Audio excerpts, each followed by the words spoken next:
바로 연금을 받기 시작하면 생계급여가 깎이는 거 아닌가요? 라는 질문입니다. 실제로 과거에는 기초연금이나 국민연금이 생기면 그 금액이 그대로 소득으로 잡히면서 생계급여가 줄어드는 구조였기 때문에 이런 불안이 현실이었던 것도 사실입니다.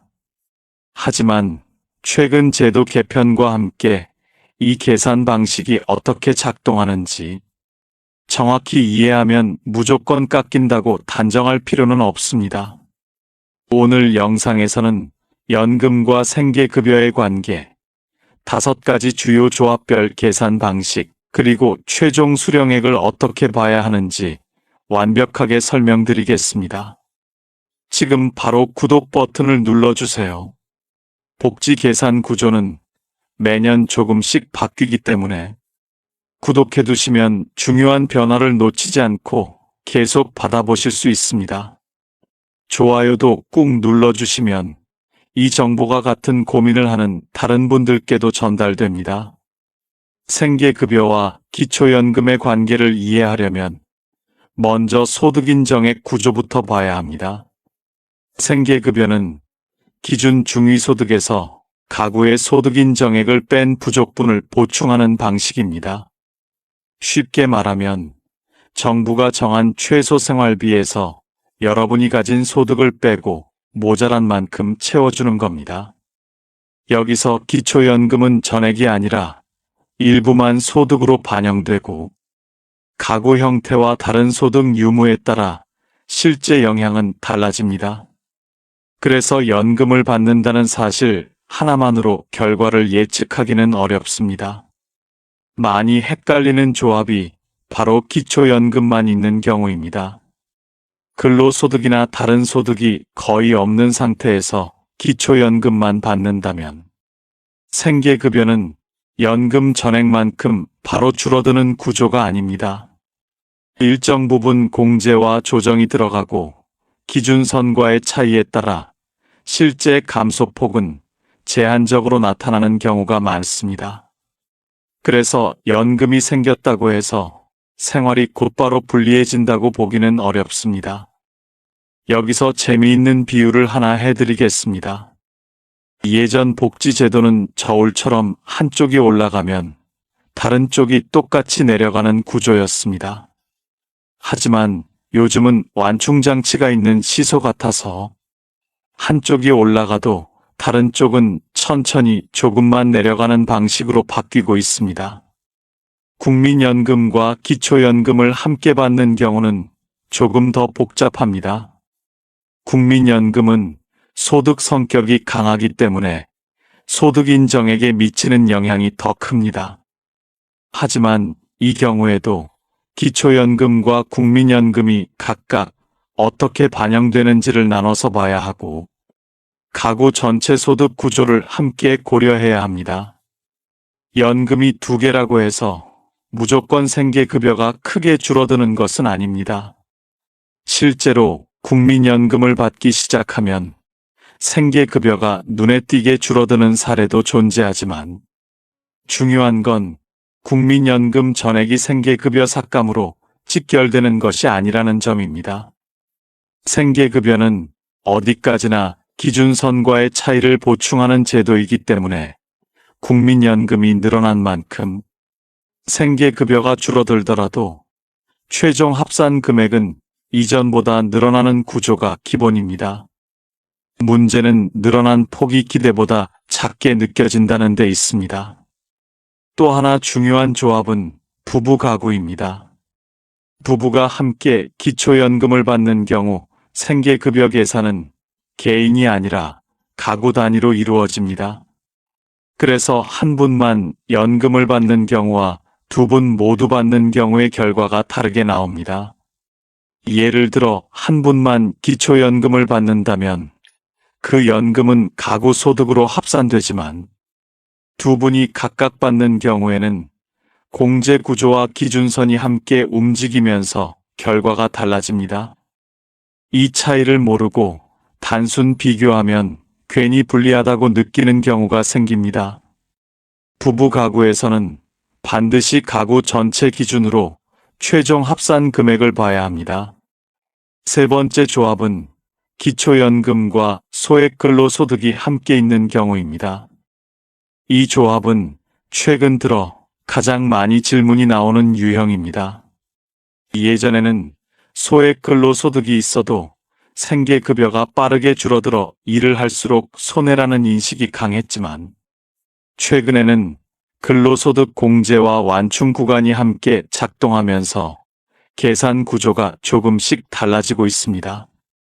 기초연금은 일정 부분 공제되고 근로소득 역시 일부 공제가 적용되기 때문에 소액소득 구간에서는 생계급여 감소폭이 완만하게 나타날 수 있습니다.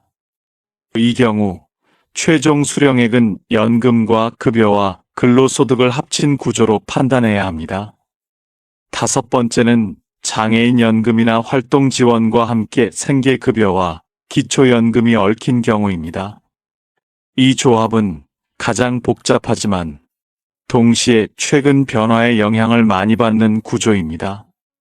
장애인 연금은 생활보조 성격이 강해 생계급여 계산에서 과도하게 불리하게 반영되지 않도록 조정되는 방향이 강화되고 있고, 활동지원은 소득이 아닌 서비스로 분리해보는 기준이 확대되고 있습니다.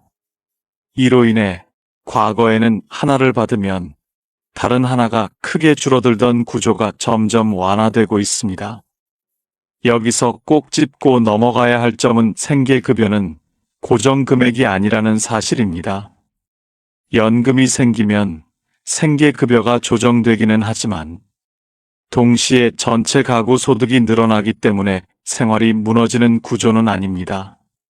문제는 얼마가 줄어드느냐보다 최종적으로 얼마를 가지고 생활하게 되느냐입니다. 이걸 기준으로 판단해야 합니다. 여러분, 평생 열심히 일하시고 자식 키우시고 세금 내시며 사셨는데 노후의 복지 계산 때문에 불안해하시는 건 정말 안타까운 일입니다.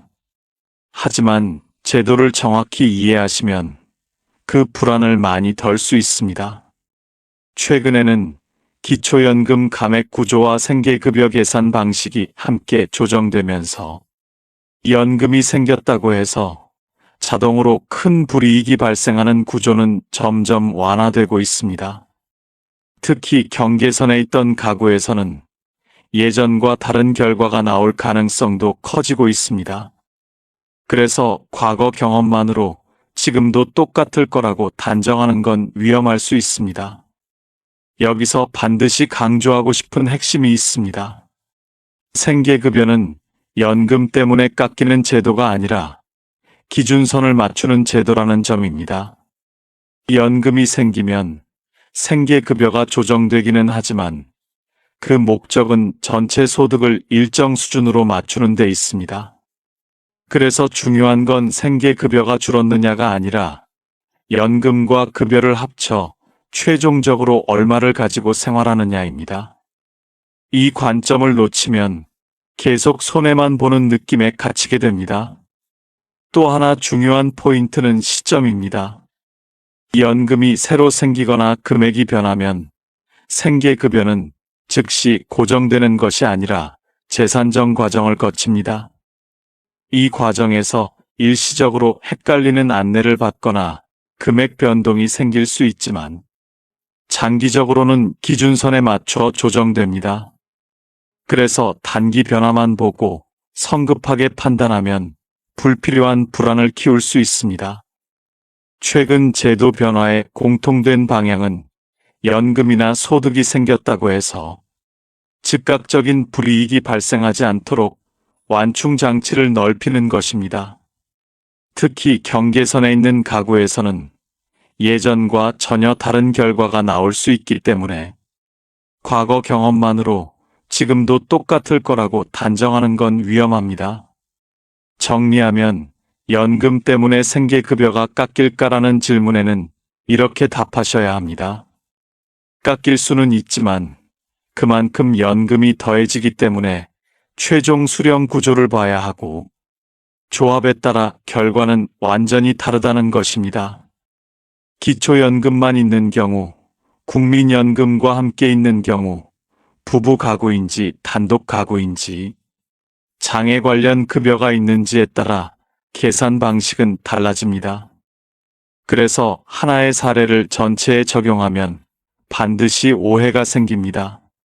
이런 계산 구조는 한번 정확히 이해해두면 이후 연금 인상이나 급여 조정이 있을 때도 불안하지 않습니다.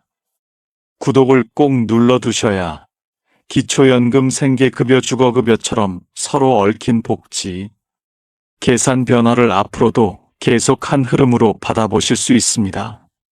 좋아요도 함께 눌러주시면 이 정보가 꼭 필요한 분들께 더 많이 전달됩니다. 여러분은 어떤 조합이 가장 헷갈리셨나요? 기초연금만 있는 경우인가요? 국민연금과 함께 받는 경우인가요? 부부 가구 계산인가요? 댓글로 남겨주시면 그 조합을 기준으로 다음 내용에서 실제 숫자 흐름을 더 쉽게 풀어서 이어서 설명드리겠습니다. 오늘도 영상 봐주셔서 감사합니다. 건강하세요.